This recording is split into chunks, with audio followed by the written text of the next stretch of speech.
Beaucoup d'eux se disent que ont eu décision de rejoindre maman Annie Makwakala parce que déjà elle avec beaucoup de comédiens en bon terme pardon n'habite ceux qui apportent les amis. Annie Makwakala c'est qui? Ah non Annie Makwakala on Annie. Oh. N'habite mutu na tout Annie Makwakala ça non Annie. Oui ça n'a que rejoindre ah non Annie. Non. Comme j'avais dit l'autre fois, on va essayer un peu de mettre au fait avec l'histoire de Annie Makwakala. Parce qu'on doit désormais commencer à signaler des émissions de Annie Makwakala. Elle doit arrêter avec ça. En tant que président de Dynamique, de propriétaire de chaîne en RDC, tu as sensibiliser les journalistes, tu as sensibiliser pour que si tu vas bloquer un comédien, moi je vais couper maman mouké. Donc Annie Makwakala, elle doit apprendre à se respecter en tant que maman, en tant qu'adulte, en tant que responsable. Conflit na yo na comédien. Autrement dit, à la base il y a conflit wana. Quand tu parles de comédiens, non, il faut pas dire ça. Il y a des comédiens, il y a des comédiens fouati. Il y a des comédiens qui vont finir comme il y a des comédiens. Il y a des comédiens responsables, il y a des comédiens moins sérieux.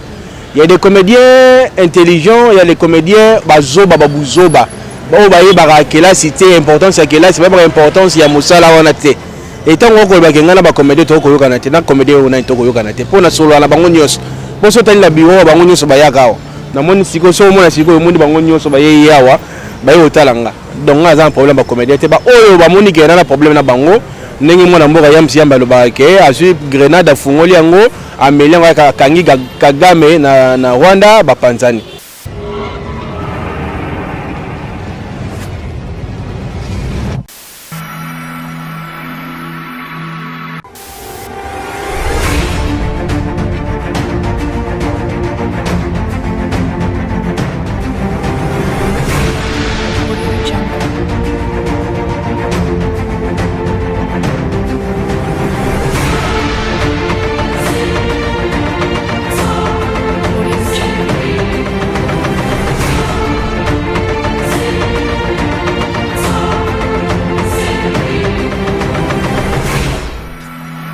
Salut à tous les abonnés de Jmédior Télévision, j'espère que vous allez bien.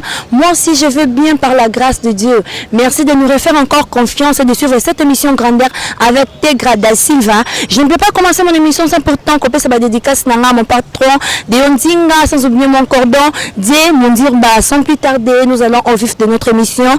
Aujourd'hui je suis avec mon invité, j'espère que vous le voyez, pas besoin de commenter beaucoup sur lui pour voyer bien déjà. Salut Papa Chic. Mbote mwana mboka. Bonne santé. Ouais, Dieu fait grâce. Kaka mboka yo ke malamu te mais na banzi nzamba kosala pour que Congo ngwe bongati. Congolais nyoso profiter na Congo yo. Olela trop na komba mboka yeke malamu. Toko lela te poni poto ko mona makambo yo kosamba na mboka yo ya malamu te. Yango ne na albaki ke mokonza mboka na pesi longanya mingi na ndenge akoke makambo ngo ya CC. Toko mona ba état de droit et ko salama toko mona makambo eko ke maleme quoi batu bakanisa ke Félix Tshisekedi akosala neti ex président de la République Joseph Kabila mais ba nguna na ye ba koyokisa masoni soki pe Félix Tshisekedi asali mabe tokoya pe awa tolobi ke Félix Tshisekedi asali mabe mais pour le moment akomema makambo ndenge esengeli. Attaquant à la place OSR à Passimingi, quand je dis ça, donc je vais directement de Mambo et soit conflit na yo na ba comédien. Autrement dit, à la base il y a conflit wana. Quand tu parles de comédiens, non, il faut pas dire ça. Il y a des comédiens, il y a des comédiens fouati. Il y a des comédiens qui finissent comme il y a des comédiens. Il y a des comédiens responsables, il y a des comédiens moins sérieux. Il y a des comédiens intelligents, il y a des comédiens bazoba babuzoba. Bon ba yeba kela cité importance ya kela c'est pas importance ya musala wana te. Et tant qu'on ba kenga na ba comédien to ko yokana te na comédien ona to ko yokana te. Pona solo na bango nyos. Po so tali la biwo bango nyos ba yakao. Na moni siko so mona siko moni bango nyos ba ye yawa ba yo talanga. Donc nga za un problème ba comédien te ba oyo ba moni ke na problème na bango. Ndenge mona mboka ya msiamba lo ba ke azu grenade afungoli yango amelia kangi Kagame na Rwanda bapanzani. Je n'ai pas de problème avec des artistes comédiens. ba comédien oyo bazunga na problème ya ba comédien oyo bakendaka kopesa sima na ville pour na loba te soki na lobi comédien ako kende kopesa sima na ville bakomi ko beta ba pesa ki $300 par coup na sali mabe soki na bi comédien atika kinduma ko makala basa batu na poto na sali mabe soki na bi comédien tika bakisi na sali mabe te na ko sunga bango ba tamula na ndenge sengeli parce que biso nyoso tozali ba comédien to tamula na ndenge sengeli to banga nzambe tozana basi na ndako to bala légalement tozwa mwasi ya mutu te donc soki na lobby ke comédien atika mabe ezateke na yindi ba comédien ba yindi oyo ko yinanga etaliye soki oyo pa ba ke non Chic Moussa na ye ko bimisaka ba secret ya ba comédien je m'en fous voilà. Tu t'en fous. Je disais que beaucoup d'eux se disent que aux eu décision de rejoindre maman Annie Makwakala parce que déjà elle avec beaucoup de comédiens en bon terme pardon n'habite ceux qui apportent les amis. Annie Makwakala c'est qui? Ah non Annie Makwakala wana nani? Oh. Nemina mutu na tu Annie Makwakala zana nani? Oh oui zana que rejoindre ana nani? Ah maman, arrête. Nous on est des responsables, il faut pas qu'on compare à biso na batumoko boye, neti bambisi. Nous on est des responsables. D'ailleurs, tant que tout na makamwa na yebi na soit disant on Annie Makwakala te. Donc on répond non mutu non ndenge parce que moi je suis responsable. Moi quand je dis des choses, les gens me traitent, c'est comme si non jaloux. Non, je suis pas jaloux, je suis pas n'importe qui mais je dis rien que la vérité. Oyo ngai na rejoindre soit disant mutoko lo bawana suki nani Annie Makwakala na yebi na onte suka vanda wapi suki azali nani bona ko yeba te suki na rejoindre na nini na comportement par rapport ya ba conflit ndenge pas trop na ko ba tendingi ba comédien ba lo ba mais par rapport ya ba vie na bango par rapport à ba vie ya ba comédien a vie ne ba pesi au rejoindre parce que bon tu sais dans la vie laisse les gens te traiter na ndenge ba olinga ba traiter leyo. Moi, je ne dis pas que les comédiens sont traités kaka bon. Je ne dis pas que non, non, c'est un bon kaka kitoko non. D'ailleurs, moi, les comédiens, tout le monde il faut féliciter parce qu'on dit la vérité. Il y a des choses qui se passent dans notre pays, il y a des choses que des comédiens, au bas ko sala, ils aiment madame te ko fingi sa mosala, il y a des comédiens. Au moins, batumingi va na mosala yo ko fingi sa mosala. Un comédien, ce n'est pas n'importe qui. Un comédien, c'est quelqu'un qui réfléchit, c'est quelqu'un qui a de l'intelligence, c'est quelqu'un qui éduque la masse. Et c'est un comédien exemplaire. Comédien, c'est un comédien et c'est un kitoko. Par exemple, les bavés n'habillent pas Bokabela Bodo, bavés n'habillent Lomé, bavés Masumu, bavés belé, bavés Kouedi, bavés belé. Et c'est un exemplaire. Mais tant que les comédiens ont les lois, ils ont des salaires nenge sengélité. Les comédiens les lois au monde ont des pédés.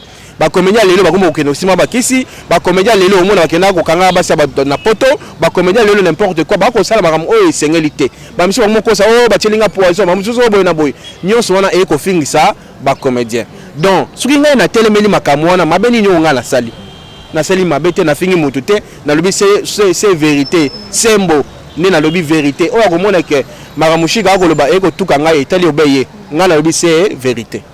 Tout ça parce que vous croyez peut-être irréprochable. Non, non, je n'ai pas dit ça. J'ai aussi mes défauts. J'ai aussi mes défauts en tant qu'humain. S'il y a à me reprocher comme défaut, je vais accepter. Mais il y a des choses, ceux qui n'ont pas de remarque, je ne vais pas accepter. Tu vois, comédien, il ne faut pas que ça comme si que là, on a un problème avec comédien. Non, non, non, non. Si on a 4 ou 5 comédiens, on a un problème avec comédiens, nous que non, comédiens, 4. Bon, quand on parle de 4 comédiens, tu sais, on est combien à Kinshasa? On est plus de 1 million de comédiens. Oh, il y a un comédie. Tous allez béler, Dieu merci. Donc arrête de dire que j'ai des problèmes avec des comédiens. Les comédiens, se respectent. Voilà. Si vous avez dit que vous êtes irréprochable, vous avez aussi vos défauts, mais il y a des gens qui se plaignent en disant que si vous avez des problèmes avec eux, histoire à bloquer la chaîne à battre. N'évitez, parce que Toyo qui va plaindre trop sur ça. Au moins, ceux qui ont bloqué cette chaîne, il y a moi comme il y a des gens qui ont bloqué la site. Et c'est que moi je vis grâce à YouTube. Na suma mutuka na YouTube, na suma lupango na YouTube, na bala na YouTube, na vivara na boko na YouTube. alors je na kolinga te réputation na ngai ke na ndenge moya mabe ko ba ke ngai na ko pirata ba sita bato omoni bato mususu bazalaka soki ba ko sa no musala par exemple la petit mutu moko boya ko sa no musala asali 5 mois ko futa yo te ajuba asali ba nkomo ko boye mais tant on a moni mutu abongo asali singa musala na ça ni na ko bloquer no site na ye pour apesa nga musolo na ngai puis nazo sela site na ye et ni ko bateke no na bloquer ba site bato ko so ji bato on a travaillé na bango on a bloqué tika so bloquer ba ko bloquer te ba site na ma ba se belé ba combien on a débloquer ba site combien on a fouiller ba site donc nga naza mutu moko d'ailleurs ba comédien faut ba féliciter nga parce que na sala moi mingi pour na ba comédien na sunga ba comédien na ba YouTube na sunga ba peut-être moi mutu sa ye na biro na nga ata na difata mo connexion te na yo connexion na nga na seli musala na suka pesi nga merci akei na ba teke no na ba exploiter nga non et ni ko ba teke no ndenge na bloquer site moko et ni ba teke na bloquer ba site ba nyonso non non moi je suis comme ça oh soki mutu asali mabe na nga naza muluba me naza lwa mungala soki mutu asali mabe na lobaka la solo papa place au sali mabe et puis naza mbangu te pona lobano mabe naza moi temps et tant on a vu moi temps wana soki na réagir ne bato bamonela ki na muta mabe en réalité ezali ba droit na nga na bloquer la site mutu te. Vous n'êtes jamais posé la question pourquoi ces gens, ces groupes de gens, bazouaka, kombo na yo pour na otambwisa mabe parce qu'il y a des questions na poser yo moko to ebisinga koloba bongo te mais na minoko bato mususu et no ba makama mabe. On s'est posé une question, c'est pourquoi il dit ça. Tu sais dans la vie, nga le baga on ni place nga zala le voilà. On ni na ba leader ba botama nango. Nga za ni leader place nazali ba te belé ba yaka peme na nga et puis nazala moi étoile moko brillera makati et puis sous mutaya peme na nga na on sayo musala au moins que musala ngo ekema liboso makasi ni na hôtel ba msube ba ko buntsanga spirituellement ni na je profite de l'occasion pour lancer message o nyonso akolukanga na mulili okozwanga te et si kanga ina batami peut-être yo na batami wana te faut faire attention pour ceux qui ont continué na ndenge okolukanga na mulili na ko bimission na mpoasa donc na kebisi yo keba ezalamba ya suka po o mekanga ndenge ko mekanga wana suko continuer ko mekanga okomona pe makamu na yo donc biso tozali bana ya nzambe to batama esika moko boye nzamba lobi soko ko sima bana ye okozwa problème na ye donc na kebisi yo na TV pour que on meka un peu kotika po so continuer okuta na makamu omoni donc c'est un peu ça ce que je peux dire. Moi je n'ai pas de problème avec les gens oyo nyonso o cancelanga mabe oyo nyonso za makali ya mona kanga makamutu nyonso oyo ya cancelanga mabe lelo fingi ngo okay mais eza mokolo ya kolukanga kaka donc shiko moni limbisa ngai na mabe na sala kiyo obani ko tubela eni ko banini ke ngai na problème na mutu te et puis na bomba kanda ya mutu te donc oyo nyonso ngaso na boso na problème na mutu na ya kolukanga en face. Je te dis clairement que na sepe na lo sala kiyo na te et puis na longoli kana na mutema je suis comme ça na lo wa mai na lo na problème na mutu te na za pembe kati nanga voilà ya omoni mingi babogela nga bambasu bampese ezwanga te po nini bakutanga kati nanga na problème na mutu te voilà. Vous venez de dire quelque chose wana ko le kango boete po ebeti nga motema ebeti. Vous avez parlé à Komeka c'est que bataki zo na ndenga butu. Ouais, on va dire que moni biso tozali batulugu la toza remarquable. Donc mon tumso c'est pelaté chic mukadi aza moi epave na ye atamola nango avivaka bien aliaka moi fufu mon tumso ko envier yo mon tumso ataloka boyali nga olakisa nini bitumba to yaka de partout et niko bateke non biso ne to abo bitumba malike zo ya to ko isa bendele te nzambe to sambela nzambe mutabundela kabiso tozali bana na ye atika kabiso te donc voilà et niko bateke non ne na abo na zo bitumba te na zo bitumba ya ko sakana te soki pe na saki petete mais la sina zo maikala. Mais tant que bayaka bakuta ke non muto yo anesika batama voilà. Parlons un peu de YouTube parce que déjà boza baicon na monde oyo ya internet YouTube et consort nalingi opesa point de vue na yo par rapport à musala ndenge bobanda kina ndenge ekomisiko yo ezokende ndenge nini. Ouais, musala et baby en tout cas YouTube et baby parce que à l'époque mongi manoko ta mona ba socialement à 20 000 3 000 30 000 vues aux ana affaire à $100 na yo mais mikolo combien en tout cas c'est fatigant au moins aussi musala boy va revenir malongé à mais oui YouTube a annoncé qu'il y a dès le départ que bah partenaire bah aux moi ya kotanga par rapport à coronavirus n'engue ya qui attaque qui monte mais Dieu merci YouTube on peut répondre kamite abi maramnyo se rozonge là n'engue zaki kala donc espérons que maramnyo zonga parce que yo big YouTube mikolo ba te belé et pesi ba te misala et boroli ba te belé ba chômeur ba zo ba musu ba vana na ndaku ba modem na YouTube. Voilà donc en tout cas félicitations à monsieur YouTube ndenge opesi ba mbendre mususu musala oyo Merci beaucoup, papa YouTube. Continuons sur l'affaire YouTube. Il y a un problème, ils ont frappé dans le monde artistique. Il y a qu'on régler le problème de biso na média quoi. Quelqu'un qui s'élève, to soigner na yo na tongo na une caméra, action na banzo finga. Point de vue na yo ezani. Omoni ngana lobaka mutu oyo ayaka ko régler makambo na ye. Oui, il y a de actualité oyo sengeli ko régler on peut la média. Mais ba conflit mususu neti ya ko finga na et tout consort. Ce n'est pas bien de faire ça à la télé et Sengeli beau arrangeant à l'amiable, c'est comme ça que ça se passe. Au moins émission dans mon ami sur YouTube, on a c'est un peu de exagérer, na ba finga na biso na ba dire na biso mususu oyo na ba TV normal et regarder mais na YouTube et les kaka. Oui, na pesibe longo na mokonza mo ndenge ministère ya intérieur ba ti mibeko pour na YouTube. Donc l'État a commis qu'on reconnaître YouTube. Donc mutu nyonso wa yebi ke alenga na YouTube a insulté mutu to pe ala mabe ya mutu internet ba go kangaye. Pourquoi? Parce que YouTube est commis légalisé et commis reconnu dans monde ya na mboka na biso. Donc sengeli to sala keba parce que il faut respecter ma mususu oyo. Mon na YouTube dire de n'importe quoi, ce n'est pas bien. Et puis dire na batu o ba finga batu lokola ba tendresse ba mama wana o mama koko musoto lo ba wana na ebite sugeza ye. Suki amekompe ko doser moi muke parce que on ba anima kwa kala wana su bazali na Congo wa na yo ko comprendre parce que tant on na début na yo comment anima kwa kala o afinga ba comédien. Voilà.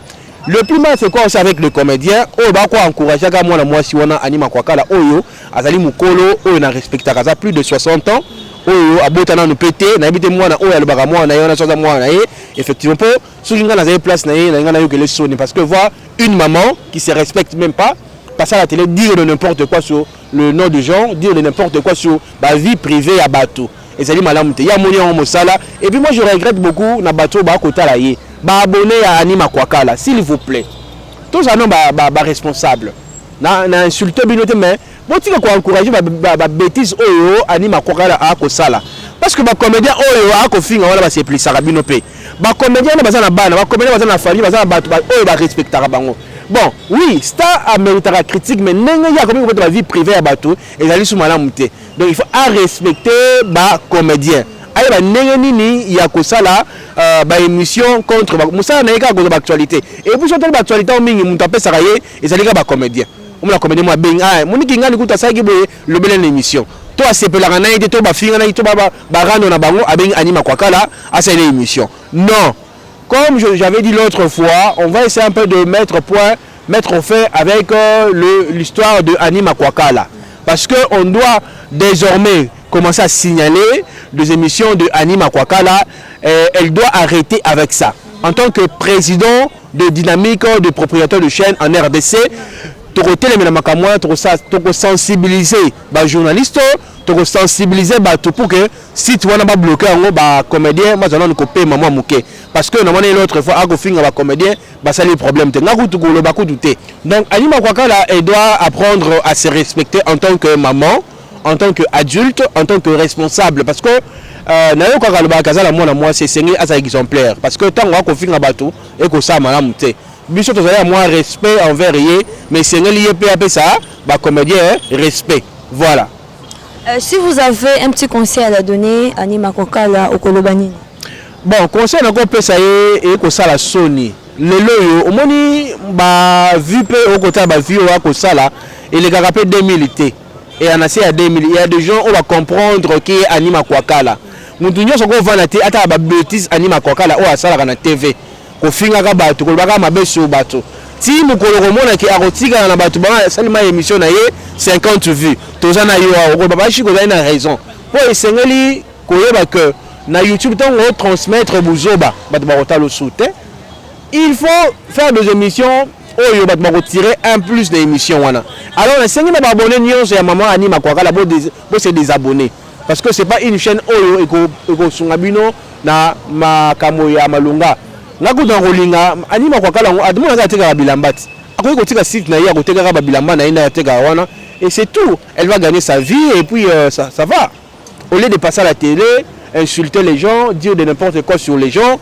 donc là vraiment on va pas avaler ça donc na bandi quand même était to conseiller la réunion na ba comédien oyo ba koza d'accord na initiative voilà pour que te mettre fin na Anima Kwakala. Oui, nous allons continuer sur YouTube parce que nous sommes déjà avec Obengaka Icône. Nalingi opé ça ba critique na yo par rapport à l'évolution ya ba comédien na monde ya YouTube. Bon, au moins YouTube lelo comme ko boma ba comédien, mais quelque part ko sunga bango pour la visibilité. Parce que à l'époque ba CD ba no côté comme Malonga, moni que producteur moi il a payé $6,000 pour ça les films. Mais ce qui fait très mal aujourd'hui avec YouTube, au comment le mutumoko soit disant bah bien un producteur même comme mon boy après si bah le site voilà après si $500 bah c'est le film. Mais moi c'est quelque chose et ça la nga mutema passi. Comment est-ce que comédien a comme film a bien tout le monde a énergie pour les $500 et c'est ngeli to me kambe ko bongisa côté wana to yebi que YouTube a revenu za malonga te mais to luka ndenge nini ya ko améliorer ko pesa ilo kasika ndenge na ko senga mama Olive Lembe ninga soutenir ba artiste comédien a me kambe ko ça sur Netflix oyo sunga ko cha ba film ils appellent système oyo bimisika oyo ko sunga ba comédien ba zoka ba mbongo na fixe que na mutu o akotala soki atali ekotisi $1 soki plus de 1 million de personnes batane to ça ba 100K wana de amutu na $100,000 de par vue et c'est là to créer ba biloko bongo en ligne oyo ko sunga ba comédien ba zo mbongo c'est possible to créer ba biloko bongo donc comédien qui est en ligne plus de 100,000 personnes ba ko tala ba tala ba kati $1 na kati donc ba initiative bongo oyo to en cours to ko sala yango na bandi na mikolo mikoya okomona makambo sur Simba na ba partenaire ba ko ya ba ko lukanga poto traiter makambo na bandi ko Simba. Les comédiens bateau quitté que évolution a eu que ne mabe yango ba c'est rabesa qui na ba niveau ya kozwa ba $500 au auto le bapo awa ba moni ezo futa sauter. Oui, c'est ça que je dis, ça bampia kaka bampia ne les gars gimingi tu moni comédien na minute ko ba mo zana $300 pour ça la film avec un $300 comédien mo ça film. C'est regrettable en tant que comédien que soit $300 que ça film et ils allaient noter de sengeli comédien a fongo la miso et là on peut monter bon comédien moninga ne comédien yo ko boy $1,000 et ya boy $1,000 peut ça ngaka $350 moni non c'est le film et puis ça les même film na muto a $100,000 et li ko ba nini biso ne to bomi musana biso na lokoso ya mbongo et sengeli to me kampe ko réfléchir to vanda na bengi papa na sengi papa masumu a interpc ba association nyonso oyo ba comédien bazana kati to me kampe ko réfléchir sur point wana to arranger yango pour que comédien se retrouve aka atika ki numba atika ki jigolo azoka basi na poto parce que comédien les loro mosa théâtre pour azo moi na poto pour moi ça bengi na poto à se limiter wana or que ce n'est pas ça l'objectif ce n'est pas ça le plus important c'est ko te ya masse ko luka ko édifier na musala pe olia mongo ya musala na yo et non ko mbongo ya mwasi ya moni mingi wa muke ko kangaka basi na manangiringiri ko kendaka na kingani ko kangaka basi ya bato po nini lokoso ya mongo ezati na théâtre. Oui, tu as commis presque à la fin de notre émission. Mot de la fin nayo ezanini. Moi de la fin na pesi merci na batutu bazaki scotché pour suivre cette émission. Merci na mukolo site oyo na nenga créé apesi batu mosala. Merci beaucoup pour na initiative. Merci beaucoup na abonné à site oyo. Merci beaucoup na batu o bazaki temps ya kolanda biso. Ceux qui peut to lobi mabe zwa javel tchala na kopo omeli et talika yo soko panzana ka yo soko mela grenade ka yo. Mais ceux qui o pas moni que to lobi kitoko en tout cas commenter et liker et que ça la paie bien pour que personne puisse makasi ya mbasima toloba. Ba dédicace. Dédicace na pesi moi si nanga mbote, hein mama ba nanga moi si na lingaka mingi o abotelanga mapasa o apesanga akomisanga responsable o akomisanga papa Lidi Munta ma mère double ainsi que à tous mes enfants je vous salue votre papa vous aime beaucoup donc bana oyo na invité bino vous na invité place na rocha bino à part nzambe bino quoi merci. Merci beaucoup, merci. Na kolimba te ko pesa babonné nyoso ya Gemidor. Bah merci parce que grâce à vous des Gemidor et ça Gemidor, c'est grâce à vous de se tenir pour présenter cette émission. Donc merci Nabino Sobonene qui la grandeur avec Tegra da Silva. On se retrouve prochainement pour un autre numéro. Bye.